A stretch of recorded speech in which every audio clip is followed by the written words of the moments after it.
Hello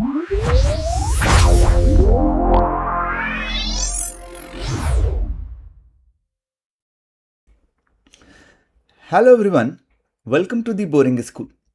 और आज मैं एक और इम्पॉर्टेंट टॉपिक लेकर आ रहा हूं इस क्रैश कोर्स में, जिसका नाम है electrophilic substitution reaction. Electrophilic substitution reaction characteristic reaction होता है एरोमेटिक कंपाउंड्स का।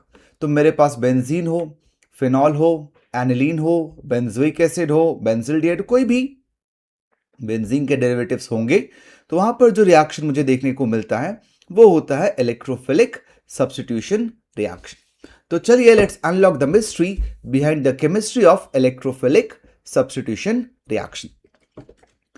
तो अपने पास लेट्स से एक बेंजीन है। बेंजीन को मैंने रिएक्ट करवाया विथ अ रिएजेंट। रिएजेंट मैंने लिखा है ENU। ई जो होगा वो इलेक्ट्रोफिलिक पार्ट होगा रिएजेंट का, और NU जो होगा वो न्यूक्लियोफिलिक पार्ट होगा रिएजेंट का। इसको रिएक्ट करवाएंगे with a Lewis acid. LA stands for Lewis acid.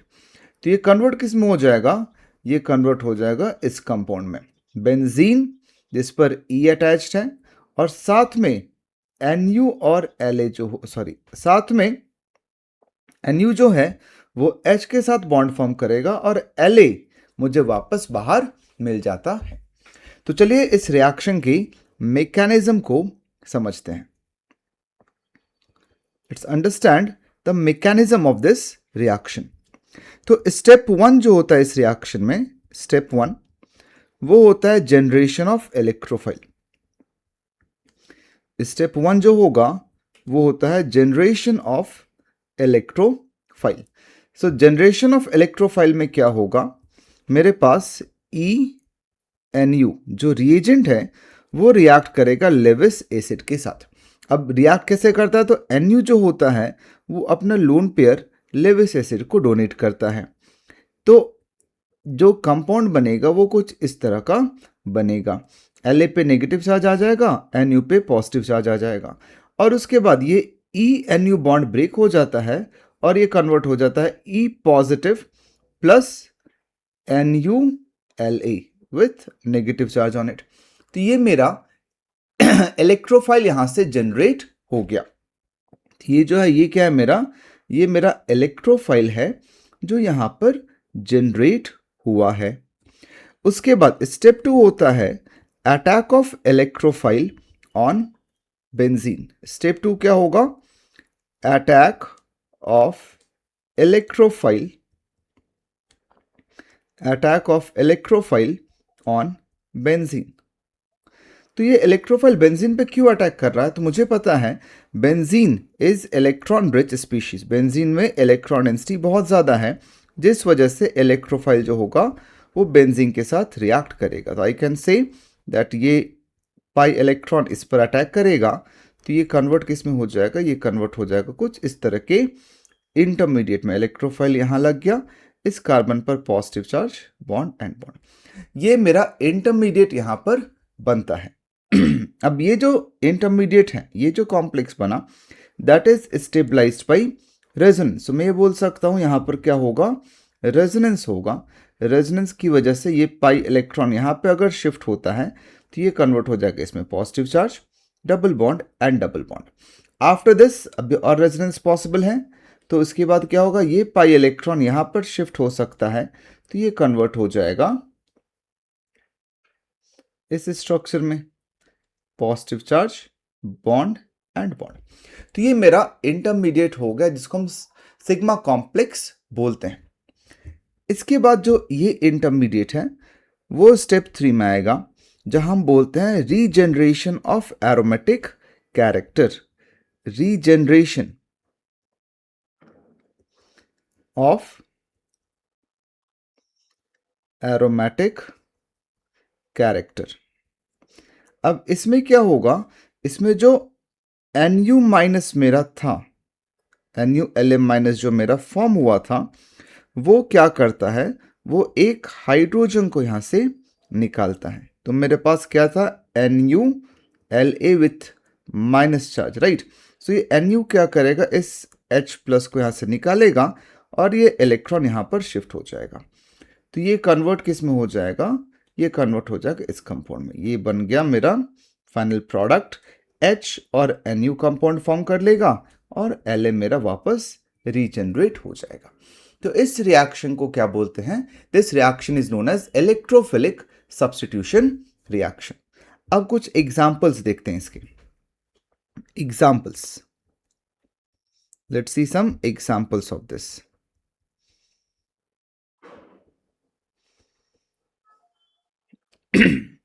First example लेते हैं benzene with Cl2 in presence of AlCl3।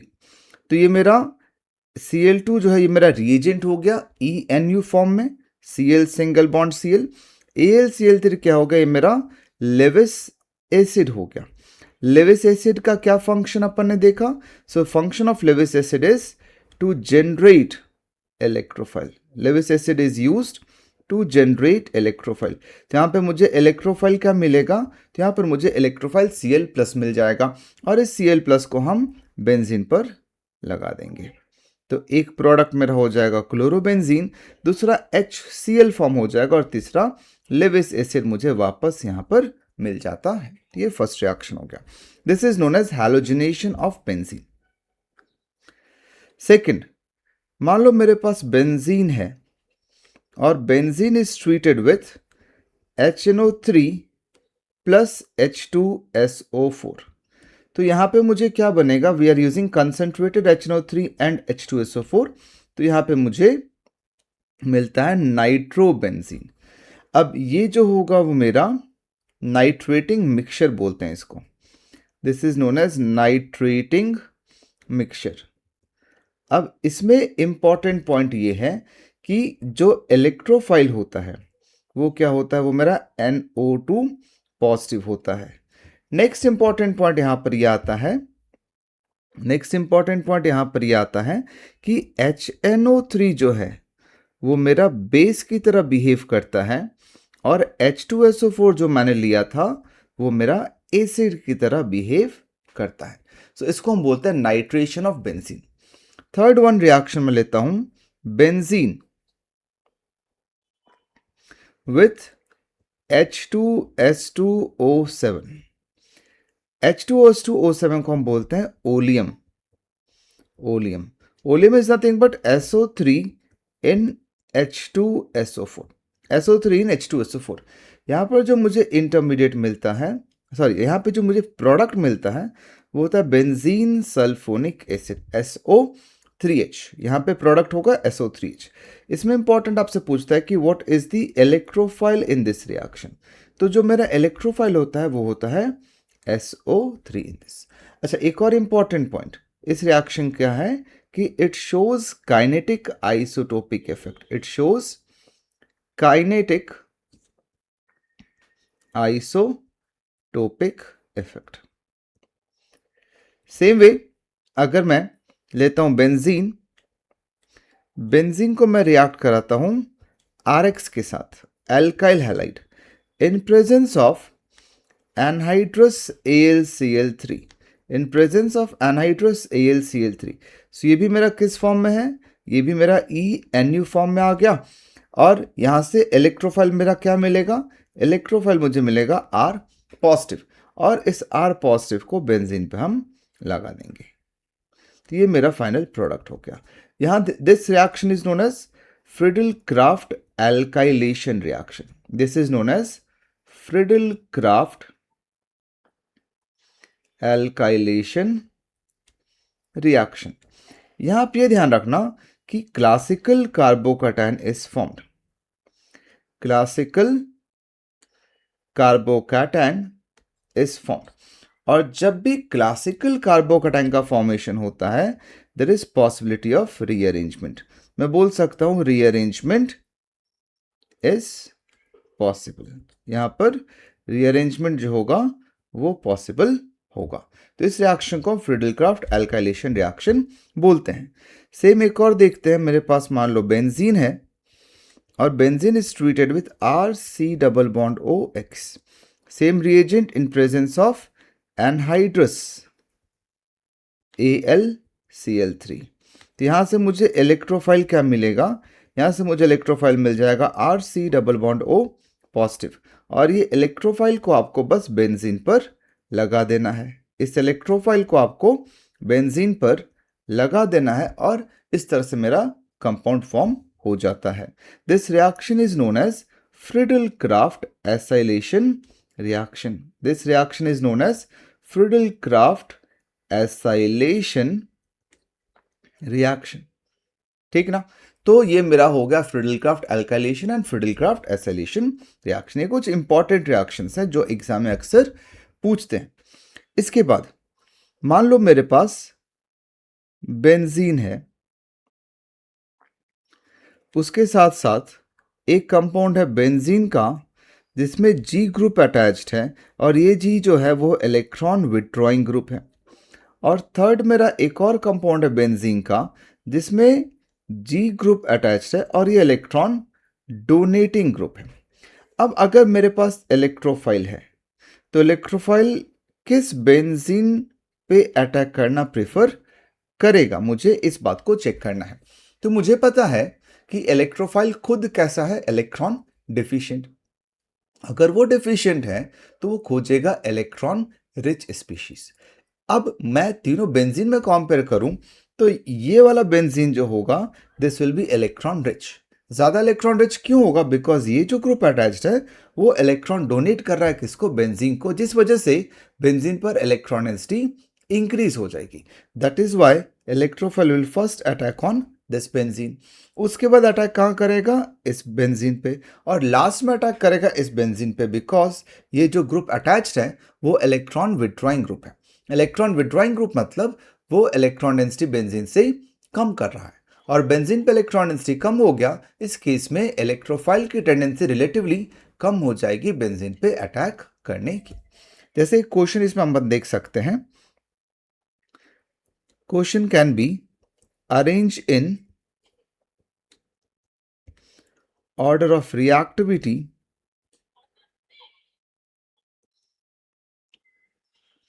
towards electrophilic substitution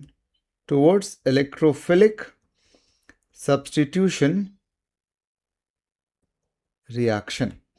first मान लो दिया हुआ है बेंजीन, बी मान लो दिया है नाइट्रोबेंजीन, सी मान लेते दिया हुआ है टॉलुईन, एंड डी मान लेते हैं दिया अपना एनिसोल। तो इस केस में what will be order of reactivity. तो मैं डी में देख सकता हूं कि ये जो ग्रुप अटैच्ड है that is a plus M group, C में जो ग्रुप अटैच्ड है that is plus hyperconjugation, B में जो ग्रुप अटैच्ड है दैट शोज माइनस एम। तो जितने प्लस वाले ग्रुप्स होंगे वो इलेक्ट्रॉन डेंसिटी को इंक्रीज करेंगे। इसका मतलब ये हुआ that C and D are more reactive than A and B. अब सी और डी में ज्यादा कौन होगा, तो मुझे पता है mesomeric effect is more then hyper conjugation. इसका मतलब डी में इलेक्ट्रॉन डेंसिटी ज्यादा होगा सी से, सी में ज्यादा होगा ए से, और बी में सबसे कम होगा। क्यों, क्योंकि बी में जो ग्रुप अटैच्ड है वो इलेक्ट्रॉन डेंसिटी को कम कर रहा है। क्लियर। तो इस टाइप का क्वेश्चन आपसे पूछ सकते हैं। एक और बहुत कॉमन क्वेश्चन है वो भी मैं बताता हूं आपको। क्वेश्चन है arrange in increasing of order of reactivity. फिर से ये फर्स्ट था, ये सेकंड ले लेते हैं। A is CH3 methyl benzene, B ले लेते हैं इथाइल बेंजीन, सी ले लेते हैं आइसोप्रोपाइल बेंजीन,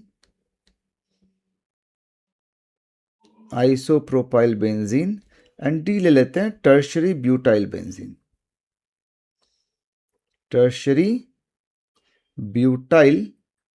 बेंजीन, अब यहां पर चारों जो ग्रुप हैं वो इलेक्ट्रॉन डोनेटिंग ग्रुप हैं, बट इन सब में सबसे ज्यादा इलेक्ट्रॉन डोनेट कौन करेगा।